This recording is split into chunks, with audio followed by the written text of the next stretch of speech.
In the polished world of British aristocracy, everything appears orderly. Etiquette, tradition, restraint. Yet some tragedies are not born from scandal, but from silence. From decisions so quiet, so disciplined, that no one dares to name them as violence.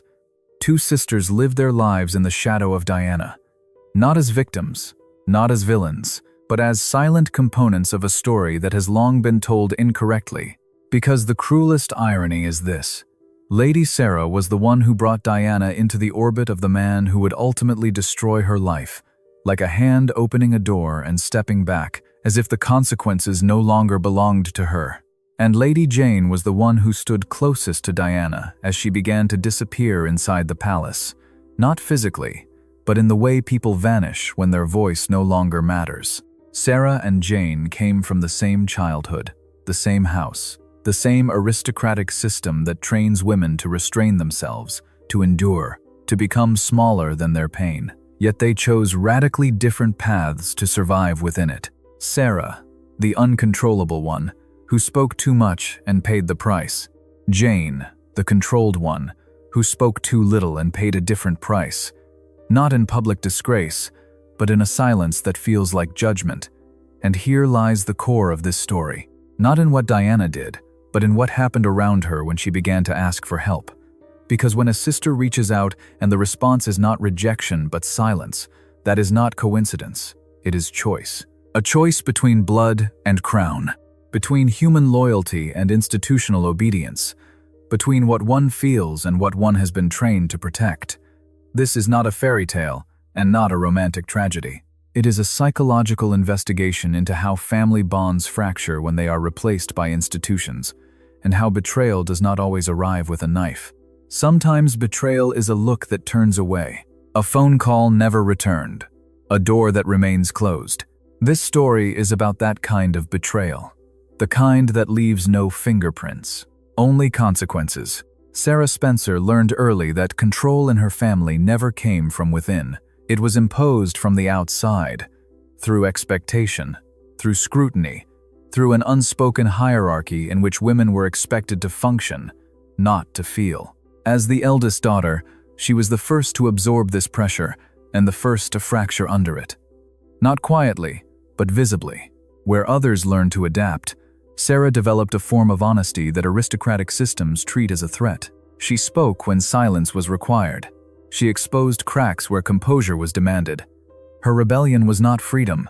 It was a symptom, a desperate attempt to feel alive inside an environment that regarded emotion as weakness. The violent divorce of her parents taught her a lesson she never forgot. Loyalty is conditional, and intimacy can be sacrificed without warning. When her grandmother, Lady Fermoy, testified against her own daughter in court, the message became unmistakable. This system protects itself first. Sarah responded not with obedience, but with resistance. At Westheath School, her behavior was read as recklessness, yet it was rooted in an inner pressure that had nowhere else to go. Alcohol, rule-breaking, public embarrassment were not acts of thrill-seeking, but expressions of disintegration. Her expulsion was not an accident. It was the predictable outcome of a structure that offers no correction for women who deviate, only removal. What followed was not recovery, but collapse. Her relationship with Gerald Grosvenor briefly offered the illusion of safety and belonging. When it ended, something fundamental in Sarah broke.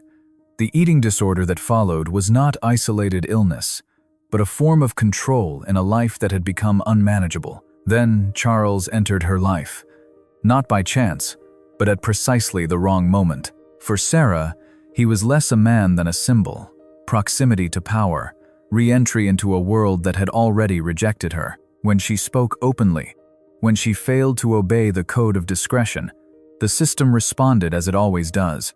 It ended the connection without explanation, without negotiation, without mercy. Sarah was discarded not because she was wrong, but because she was too honest, and in that moment, she unknowingly cleared the space into which her younger sister would later step, not as an alternative, but as a continuation. The system did not correct itself.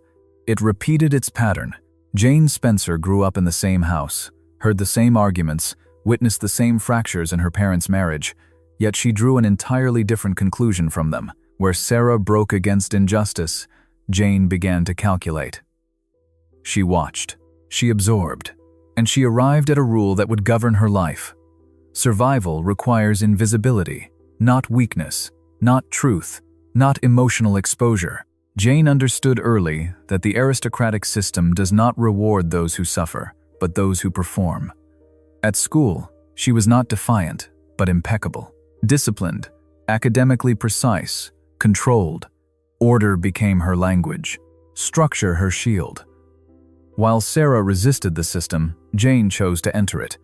This choice was not romantic, it was strategic, and it led her directly to a man who embodied the institution itself, Robert Fellows, a court official defined by discretion, loyalty, and the conviction that stability outweighs empathy. Their marriage was not an escape from chaos, but a deliberate anchoring within power.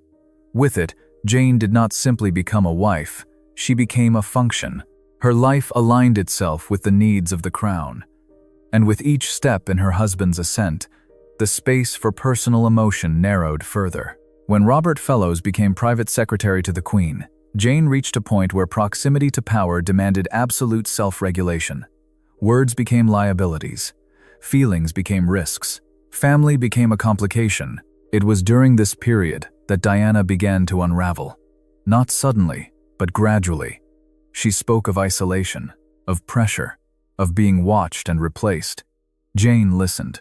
But listening is not action. When Diana's needs shifted from symbolic support to urgent help, Jane faced a decision she would never articulate publicly. Be a sister, or be a guardian of order. Take a side, or maintain silence. She chose silence, not from indifference, but from conviction, the belief that intervention would cause greater damage. Yet in a system where silence is defined as virtue, it becomes a weapon. For Diana, Jane's restraint did not feel neutral. It felt like abandonment, like judgment delivered without words. Jane believed she was preserving stability. In reality, she withdrew the one thing her sister needed most: unconditional support. And in doing so, she demonstrated how loyalty, when stripped of compassion, can become indistinguishable from betrayal. When Diana decided that silence was no longer survivable, the conflict between the sisters entered its most dangerous phase. Her cooperation with Andrew Morton was not impulsive, but the result of years of psychological isolation. Inside the palace, every sentence was filtered, every emotion translated into protocol, every request for help diluted until it became manageable. Speaking publicly was not an act of revenge, it was an act of last resort.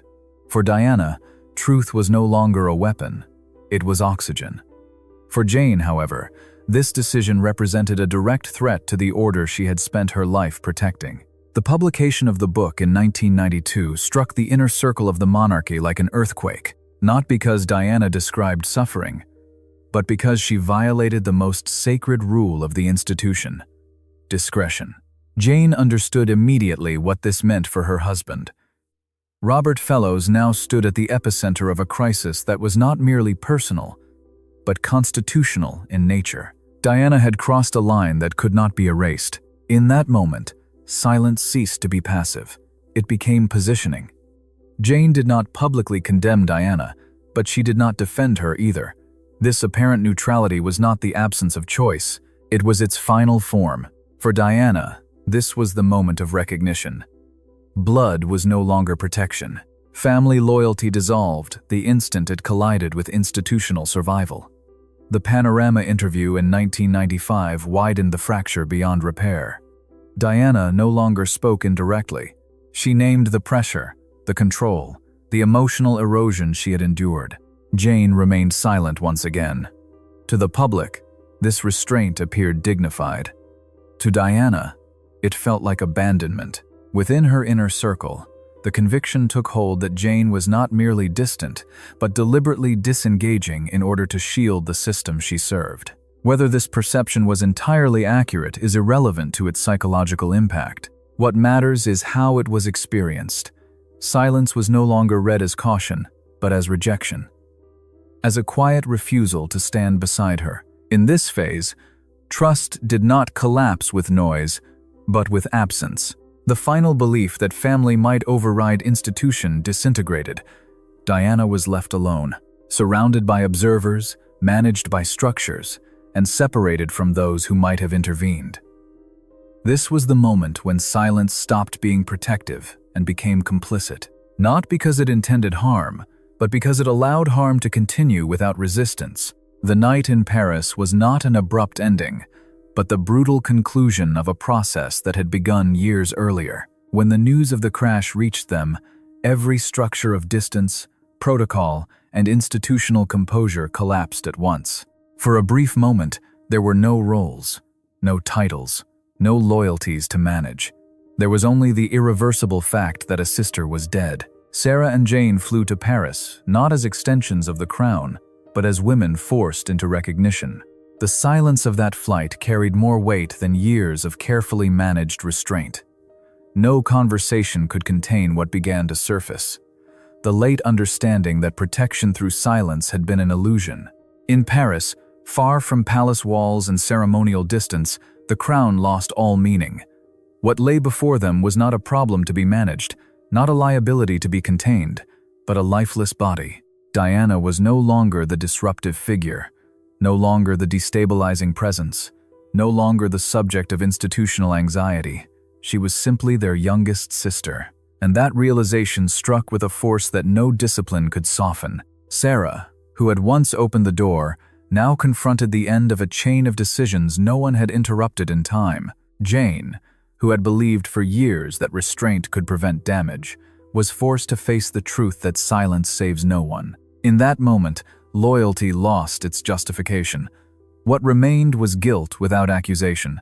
No one spoke it aloud, no one needed to. Every step of the repatriation was executed with precision, yet inwardly, control had dissolved. Procedure stood in stark contrast to the knowledge that none of it mattered anymore. Paris became the site of irreversible clarity, the place where the illusion that one could remain humane inside a cold system without taking risks finally collapsed. Responsibility arrived when it could no longer change anything. And that is the core tragedy. Not the crash itself, but the recognition that there were moments when closeness would have mattered more than discipline. That a voice, a clear stance, a refusal to remain neutral might not have saved everything, but could have prevented something. Paris offered no reconciliation. It offered only truth, that a crown can be lost and life goes on. But when a sister is lost, the cost is permanent. After Paris, nothing returned to what could be called order. Externally, the system reassembled itself, reinstating routines, restoring appearances, managing images. Internally, a rupture remained that could not be repaired.